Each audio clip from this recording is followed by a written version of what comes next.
It's still an ahinema. And we got that inspiration from the trip that we took to South Africa. I've always been saying this. If you want to start a business, dive deep into that industry. Do a market research. Get more knowledge on the industry and also the products that you will be selling. And with that, you can actually get like different inspirations about how to go about your things. So I'd like to ask you a personal question. Okay. So with all the designs you have here, which one is your favorite and why? My favorite will actually be because Goldcoast is a customer-centric business. That means we are customer-centered. What the customers want is actually what I want. And their favorite collection is actually called Osajifo, and it's this. Because this represents boldness. This represents like excellence. It's not just about the ahinema. Because with this, supposing let's say we are done and you have to wear it, someone has to get closer to you before the person can see the Dinka symbol. And the Dinka symbol is actually what makes our brand very unique. Because based on this ones, Gucci can make 1000% of this. Sure. But the Dinka symbol that we put on it tells our story. And it's actually what makes our brand totally different from maybe Gucci or maybe LV or maybe Louis Vuitton. Wow, that's beautiful. So we had a little behind the talk scenes, and then you said it's barely a year. Okay. So what are some of the challenges you faced so far? Okay, the challenges. The very first one, I'll just speak about the human capital. Because as in, based on the economy that we find ourselves in, it's very difficult for a business seed to germinate. Sure. That's the very first one. And even finding talent, it has never been easy. Because why not? I'm a young guy after SHS. Charlie, make a why else I don't go do Sakawa then. Make a come here, make you send me that you tell me your mind and other things. So one, talent, and also the last one will actually be right now there are lots of youth or lots of people who just love to do this Sakawa and other things because it's quick money. I don't want to suffer. I don't want to break. I don't want to put in the work just because if I do Sakawa, I stay for the internet talk, do papa, I'll get my money. So why should I wait? So the very first challenges that we've always been facing is human capital. And secondly will actually be financial difficulties. Because establishing a business in Africa or maybe Ghana to be precise, is just like you being a prisoner. What are some of the few things that prisoners can do? One, they are lonely. They are being taken away from their relatives. Let's just be realistic. You start a business, even your own parties, they're not going to post your business. Sure. That's actually what Asake said. It's lonely at the top. Lonely. It has never been easy. The second thing that a prisoner can do is actually going for bank loan. If I'm in the corporate space, all the banks are ever ready to give me loan. But at the moment I start my own business, the interest rate will kill you. Right now we are on the internet top. Even sponsored ad, we have to pay tax on it. Momo. Right, I've started this business. No government no government has actually funded my business.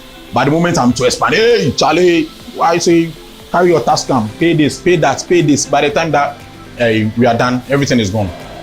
So these are actually some of the few challenges. There are numerous of them, but I just love to touch on these two because these ones are my headaches.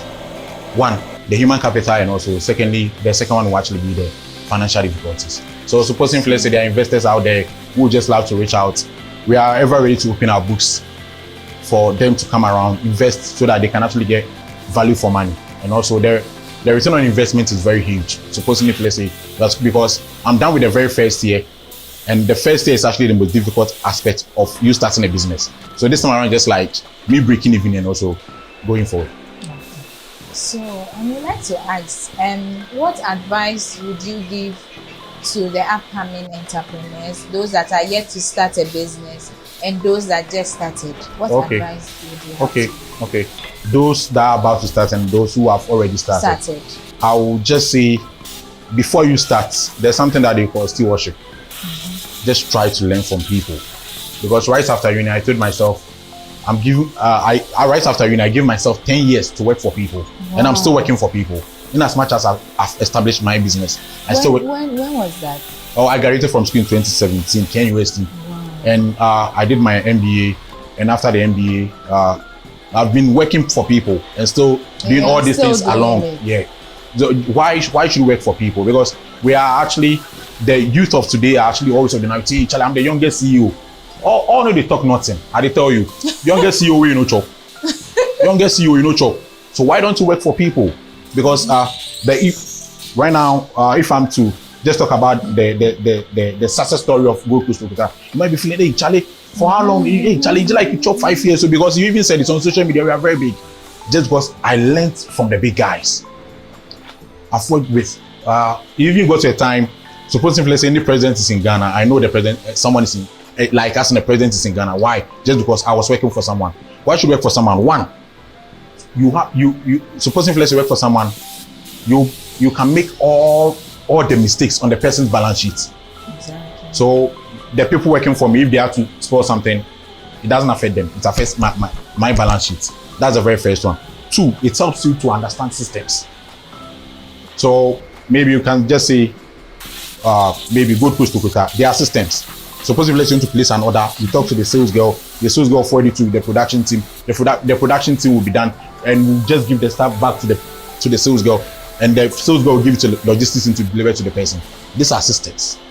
But suppose if let's say you've not worked in a corporate space, or you've not worked under someone, you never know the systems. And even the broth that you'll be saying.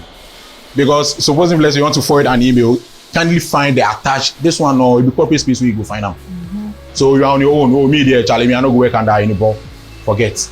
It's never easy. So just work under people. That's the very first one. And also, secondly, hire someone that you can fire. If you can't fire the person, no, don't employ the person. I'm actually saying this in relation to maybe you starting this and it's growing. Your family members will just like, hey, Charlie, me my big go, he get business for Accra. I don't want to go there. No, I'm not going to employ you. Yeah. Wow. Yeah. Just because, supposing let's say you are to employ maybe a relative, the person can just come around and misbehave because the person feels if he used to go for make a mistake, they will call for a family meeting. Very true. But what about if let's say you are to employ a stranger, and I don't know you from Adam, you mess up in that we are done. So employ someone that you can fire. But there are actually instances whereby a family member can actually come in and just steer the whole business and make it look good.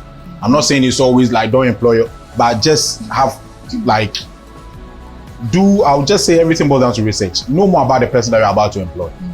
But if you get a chance, just don't hire someone that you can fire. Right after uni, I gave myself 10 years to work for people. And within that space, I've had my master's degree. This is actually like my fourth business. Really? Yeah, I failed severally. Wow. Failing is actually part of success. So what business did you start with? Okay, so post-COVID, I used my MBA fees to start a diffuser, a home fragrance business. I was shipping to Nigeria, and not just in Ghana. I mean, I'm not a Ghana boy. I did Ghana, but the things that they do there, they do things for Africa. You see them things. So I was shipping to Nigeria and also other things, but something happened and I lost everything.